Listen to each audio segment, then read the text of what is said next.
Hey everyone, Kathy the Vegan Prepper here, and today we're going to be talking about tomato paste. Yeah, and I'm down here, and I clearly have a problem, and it's because I don't have nearly enough. Let's discuss it. Vegan Prepper. Vegan Prepper. Why tomato paste? What's up with the tomato paste obsession? A lot of you probably already know that I'm obsessed with tomato paste. It is one of my primary preps. And so I actually stock basically tomato paste exclusively as far as tomato products. I don't stock really almost anything else except for possibly dehydrated tomatoes. Like if we get some fresh tomatoes and they're starting to go off, or not off, but like, you can tell those might not be good for very much longer. So I go ahead and dehydrate those, but I still don't have very many of those on hand. When I'm stocking up for long-term use, I'm stocking tomato paste. And what is the reason, or many reasons, why? The number one reason that I really began stocking tomato paste instead of other tomato products, or basically to replace pretty much all other tomato products, was budget. And it's not going to surprise anyone. I don't think that my number one reason was a budget reason. A lot of my prepping decisions are based on budget.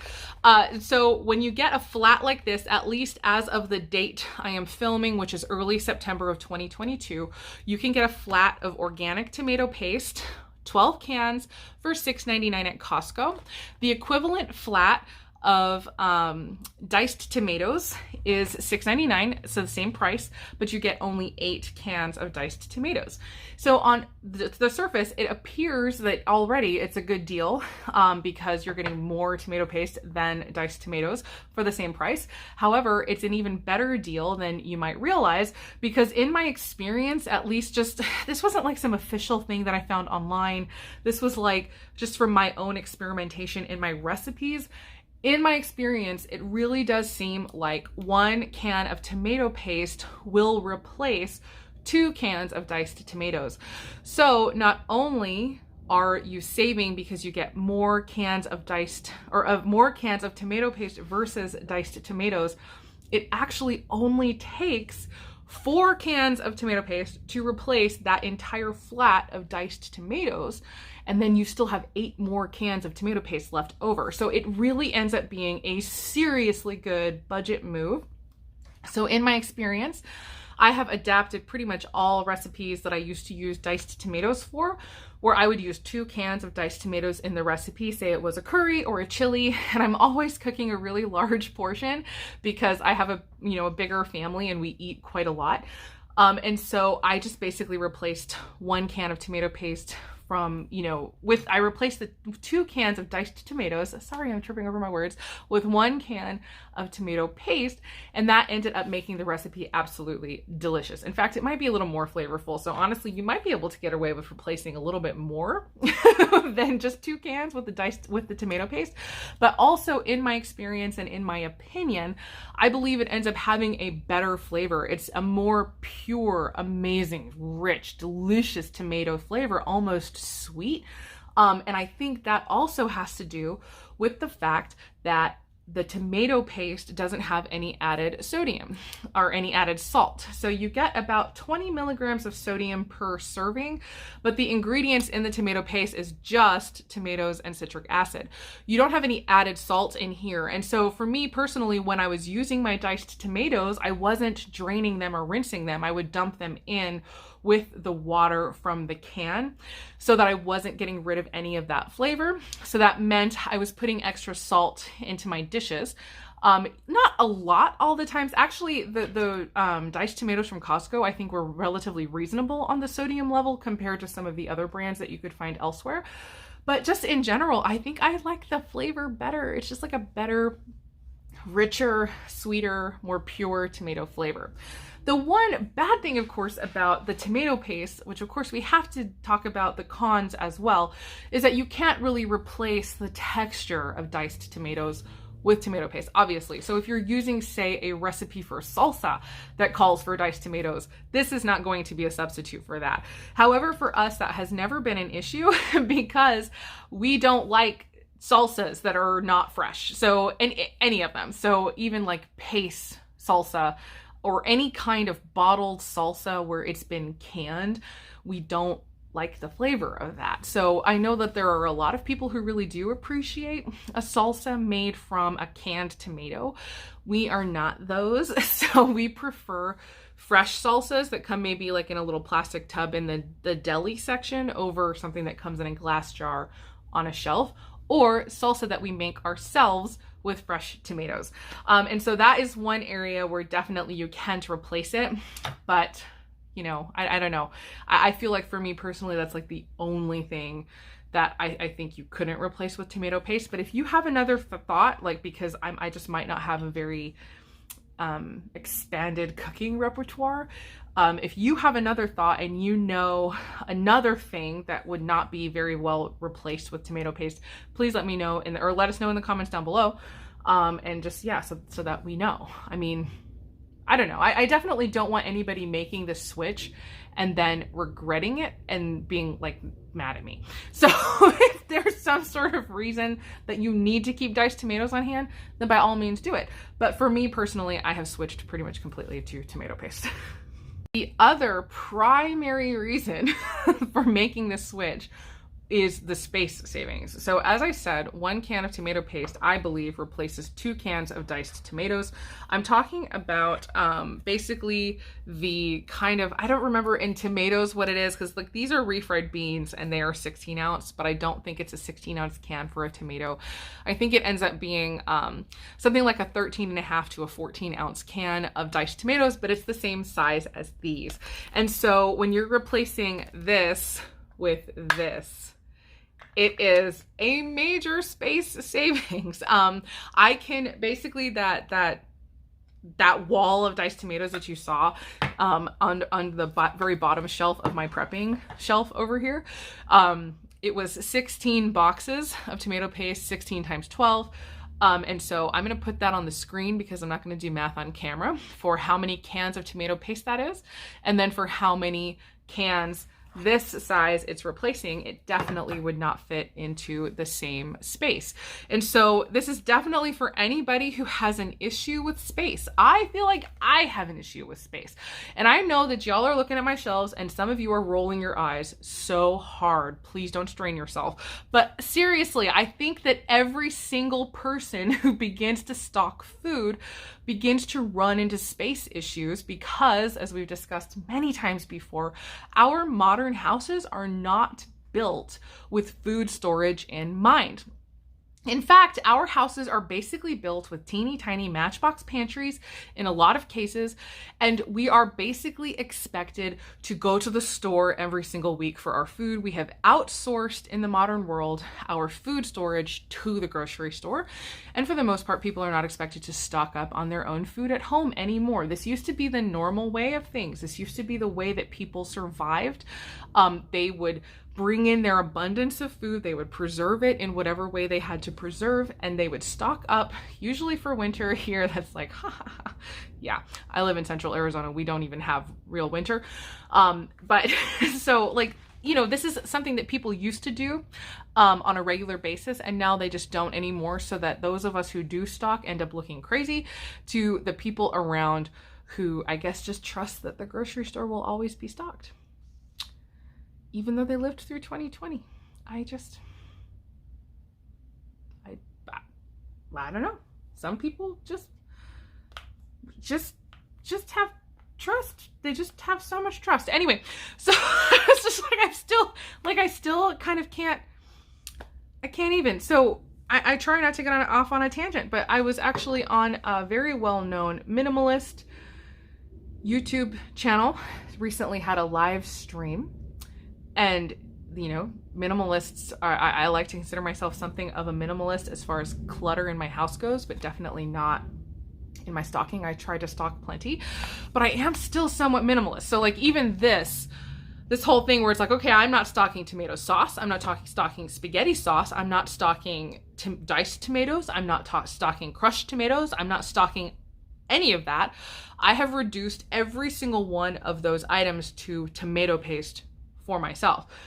just to simplify it and streamline it. I'm no longer thinking about buying anything else. I'm only thinking about buying tomato paste. And so it helps to keep things simple for me so that I don't get overwhelmed, because I can definitely deal with overwhelm. I have ADHD and sometimes like kind of, executive function issues and, anxiety and all of the things that come with ADHD. I absolutely deal with that. And so a lot of the way that I deal with it myself is to kind of streamline and simplify. And that is why I stock only tomato paste. Maybe you can deal with it. Maybe you can handle stocking a million different things, and you can keep track of it and it doesn't stress you out, but it stresses me out. So I make it simple. But anyway, this minimalist YouTuber was asked, how often do you go to the store? And he basically said, I go to the store 4 or 5 times a week. He's like, it's not a big deal. It's right by my house. And he just stops in there. Like if they want to just, make something, they just stop in and grab whatever they need for the meal that they're deciding to make that night. And I'm like, well, like, bless your heart, right? Like, you just have so much trust, even though you lived through 2020, but he said, basically, and it's a thing I think that a lot of people think. He basically said, what are you preparing for? He's like, I can see if you live in a hurricane zone that you would stock up on food to get through a hurricane or power outage or whatever. But he's like, you don't need a whole basement full of food to get through that. And I see a lot of people basically have that idea. Like some people would look at my flats of tomato paste and say that's insane. And I said, I don't have enough. And it's because I have calculated that for our family, for a year's supply, we probably need at least 26 of those. And I only have 16. If I have 10 more, that equals about a year's supply, and then I can stop. Or I can just try to always have 26 on hand so that at any point I have a year's supply. And I think a year is a relatively reasonable goal. And I also think that because, again, we outsource our storage to the grocery store, most people are not considering what a year's worth of food storage looks like. And it looks like an insane amount of food. But if you say this is enough food to get me through a year, I feel like that sounds a little less crazy. Maybe that still sounds crazy to some people, but yeah, I haven't hit my 1 year supply yet. I've just been stocking slowly over time. I've built it to where it is now. This is not, I didn't just go to Costco this weekend and buy out all of the tomato paste. It's like every time I go to Costco, I usually get 2 of those. And so it's built up slowly, and I need to hit 26 before I know, okay, once I've hit 26, I can just start replacing the ones that I use rather than continuing to stock, if that makes sense. So anyway, it's pretty great. I did not mean to go off on that tangent, but I think it's important, so I'm gonna leave it. I've discussed how I replace diced tomatoes in recipes using tomato paste, so now let's talk tomato sauce. So basically, to create a nice, relatively thick sauce, you just use your can of tomato paste and then you add 2 cans of water. If you want kind of a thinner sauce, some people say do 3 cans of water. So I personally do 2 just because I like a nice, thick, really rich, flavorful sauce, but go ahead and do it according to your own tastes. That is the ratio that I use in my omega-3 pasta sauce recipe, which I can link down below. It's basically the way that I still make my pasta sauce. However, I have started using only half of the flax I used to use because my flax lately, I guess I've been getting it from Azure Standard now, and it's like so fresh when I grind it, it really gels. And so I was starting to make like spaghetti sauce jello and I was using a 1/4 cup of flax. So I've dialed it back. I use an 1/8 cup or 2 tablespoons instead. That's the only change that I've made in my recipe. If you're still buying pre-ground flax from the store, you likely could still just use a 1/4 cup of flaxseed. But anyway, I don't want to talk too long about that, but that recipe, I will link it down below. So when I make my omega-3 pasta sauce recipe using 1 can, that is usually enough to cover 1 pound of pasta. So it's pretty much the perfect amount. However, because we have a larger family, I'm almost always making a double batch of pasta sauce because I'm usually making at least 2 pounds of pasta. And so that is what ends up feeding our family, and even still it doesn't seem to feed us very well. But when I make my lasagna, which I can also link that recipe down below, I also make a double batch of sauce for my lasagna recipe, and that is the ratio that I use. It's 1 can of tomato paste, 2 cans of water. that's how I create tomato sauce from tomato paste. You can also make a selection of condiments using tomato paste and then end up replacing those items in your storage as well if you find recipes that you like. The things that come immediately to mind are ketchup, barbecue sauce, and red enchilada sauce. All of these are things that I have made from tomato paste before. I will admit that I haven't really found a ketchup recipe that is my absolute favorite. So if any of you have a tried and true tomato paste ketchup recipe that you really enjoy, absolutely please link it for me down in the comments. I would love to give it a try. I'm sort of spoiled by the super processed, smooth ketchup out of the bottle. I like the sweetness. I like the flavor of the ketchup. And I just haven't found something that gives me that feeling. Tomato paste ketchup is usually a little bit, like it has more texture than that ketchup out of the bottle. And maybe it's just something I need to get over, or maybe I should try like blending it in my Vitamix or something, I don't know. But if anybody has tips or tricks or thoughts on tomato paste ketchup, I would love to hear what you have to say about that. Other than that though, we've made a really delicious red enchilada sauce using tomato paste. I have made amazing barbecue sauce also using my tomato paste. That is definitely a recipe that we need to get onto the channel, some of our favorite barbecue sauce. And I know sometimes people say, well, what on earth do you do with barbecue sauce? You're vegan, right? Because people so connect barbecue sauce with meat that they don't think that vegans could use it. But I mean, it's delicious on basically everything. Like, have you ever had mashed potatoes with barbecue sauce instead of gravy? It'll change your life, okay? But barbecue sauce is super good on beans, tofu, whatever. You basically take anything that doesn't have a lot of flavor of its own, like meat, and you put sauce on it, and that's how you make it good. So we use barbecue sauce probably for the same ways or same reasons that omnivores use barbecue sauce. But yeah, that's kind of what I can think of off the top of my head. And then while I've been talking, I suddenly thought of Sloppy Joes. So Sloppy Joe sauce as well. Just so many things that you can make with tomato paste as like a condiment type thing, or something that you may used to buy Sloppy Joe sauce in a can, but maybe you could make your own with some tomato paste. And so I don't have recipes for all of that. I do have a barbecue sauce recipe I still need to share, but you can just look up tomato paste Sloppy Joes, or tomato paste ketchup recipe, tomato paste barbecue sauce recipe, tomato or red enchilada sauce recipe with tomato paste, or whatever. Google that and you will find results. So just some more cans that you might not need to, in bottles, you might not need to put up on your shelves, as long as you got yourself some tomato paste. Another way that I use tomato paste to replace tomato products is to literally just replace fresh tomatoes in a recipe. Now, I love using fresh tomatoes as much as anyone else. However, again, with budget reasons, a lot of times the tomatoes are kind of already moldy in the store. They don't look that great. There's like a small window where you can get really fresh, delicious tomatoes at the store. That is, and also tomatoes are kind of like one of the things in my garden that I don't do well growing. I can grow peppers all day long, but for whatever reason, tomatoes are kind of a no-go for me. So I rely on store-bought tomatoes. But you can replace a fresh tomato in a recipe. Again, not like a salsa, but say you're cutting up tomatoes for curries or whatever, where they have you throw in a tomato into a recipe, like a sauce or a soup or whatever.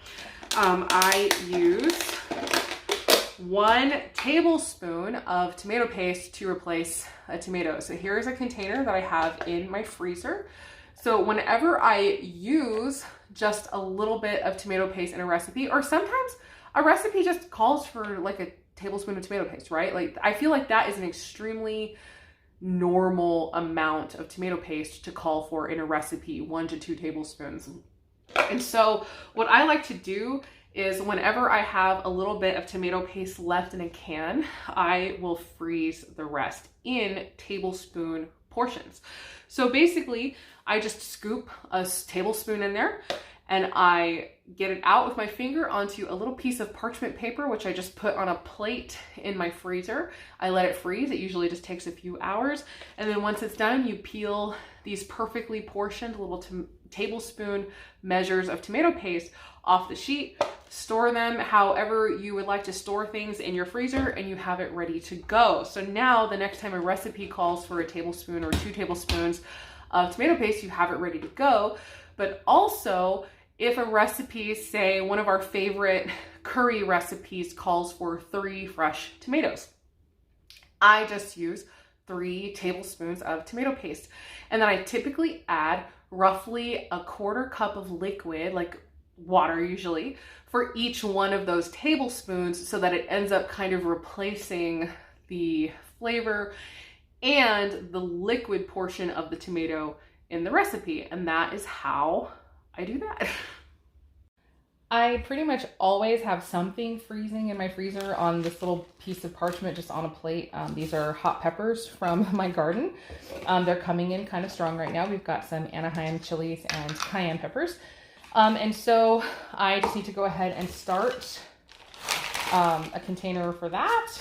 I like using these over Ziploc bags just because when I empty them or if they need to get washed, they can go straight into the dishwasher and I don't have to wash a bag. I know some people are really against using plastic at all, so obviously you could use yourself a straight-sided, like a wide-mouth pint jar for storing things, but I'm gonna put these in this larger container because I have a whole bunch of peppers off camera, you can't see, on my table ready to slice to put in here. And again, these will just go for recipes. I might blend them up into sauces. They will get sauteed, whatever. Onions and peppers, you can freeze without any blanching whatsoever. And so if I have leftover onions, a lot of times I freeze them exactly like this. And that's what I do. But I'm going to go ahead and show you really fast how I freeze the tomato paste, just in case you really want to see that.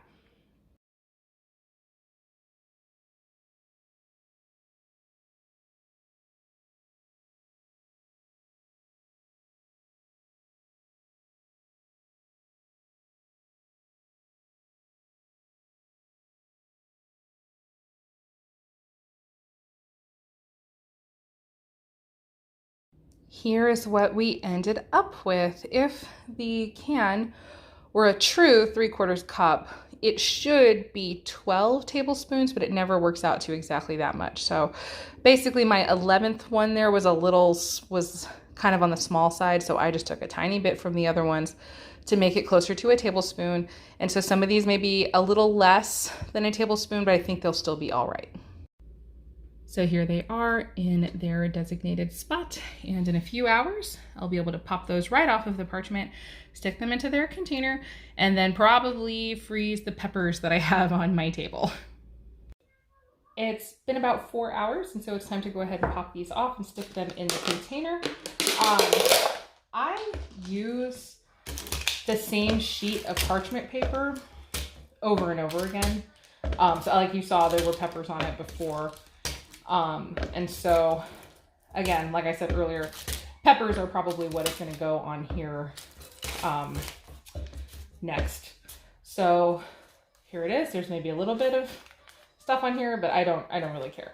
So I'll probably slice the peppers that are on my table, get them on here, get those into the fridge, or the freezer, but I did want to point out that this is the brand of parchment paper I use. I find other brands will stick very badly. If you know of a brand that you use that you like that doesn't stick, then go ahead and share that in the comments below. I'm not sponsored by any means. This is just the one that I have found, especially with vegan baking. Like the muffin cups and things from this brand don't stick. And a lot of times with vegan baking, especially if you use just like regular paper cups, when you go to take the cup off, a lot of times half your cupcake will come with the cup, just because it's, there's not as strong of a binder a lot of times in a vegan cupcake or whatever, not as strong as an egg. So this brand helps stuff to stay together in general, and also just doesn't stick to really seemingly anything. Like I said, this is probably the 3rd or 4th time that this paper has been used, and it's just still releasing things beautifully. So that's it. There you have it. I have a wonderful container now of tablespooned portions of tomato paste for my recipes and for replacing tomatoes in recipes. Hopefully you got some information out of that was useful and helpful to you. I love hearing from you whenever you say that what I've posted has helped you. That really makes my day. And so hopefully I've done it again. I don't like to share a lot of the kind of doom and gloom stuff, not only because I don't want to fearmonger on my channel. I like to prep from a positive perspective that this is just what we do because we're responsible and because, you know, I like to re-normalize self-sufficiency and stocking our food, but again, just kind of from a positive and very practical light, but also because I don't like sharing current event stuff because I feel like it ends up really dating the videos and then they're potentially not as useful going forward. And I like for my videos to potentially be useful for years after I film them. So that's my goal anyway. But this time I will share, it is September of 2022, that it is entirely possible we are coming up on a tomato shortage. It's even been posted on or talked about on major news networks, not just prepping channels. And so it is something possibly to keep in mind. And so hopefully if you get some tomato paste, you can replace some other tomato products with a little bit of less space. I don't think that is necessarily something that we need to just like run off and buy all the tomato paste in the world, but boy, don't I feel happy that I have already been stocking, even though I feel like I need more in order to reach my year supply. 1 year is my goal in everything, and I'm not quite there really with any of the stuff I have yet. And so again, this is a huge amount of our food storage. And so it looks like a lot, but I haven't reached my goal yet. And so anyway, it's just something to keep in mind. Just keep moving and do like I've done, not only for sanity reasons, but for budget reasons. Again, budget is almost always my first concern. I have never had the money to go out and just purchase a full year of stuff. It's always been a little extra at a time, a little bit at a time. And then it gets built. It does eventually get built. And so, you know, thankfully tomatoes are not, you know, a super serious thing, but it will potentially end up affecting pasta sauces, ketchups, barbecue sauces. There's tons of things that rely upon tomato crops. So it's just something to keep in mind, maybe moving forward. Hopefully this doesn't date the video too badly, but I decided I really want to give a heads up, especially since I am talking about tomatoes in this video. And yeah, that wasn't why I made this video. I've been wanting to talk to you guys about tomato paste for a while, but I just feel like I really want to make sure you guys are covered as much as possible. I really care about all of you. And I hope, as always, I really mean it from my heart, the rest of your day is good and your life stays wonderful. Thank you so much for watching. See you later. Bye.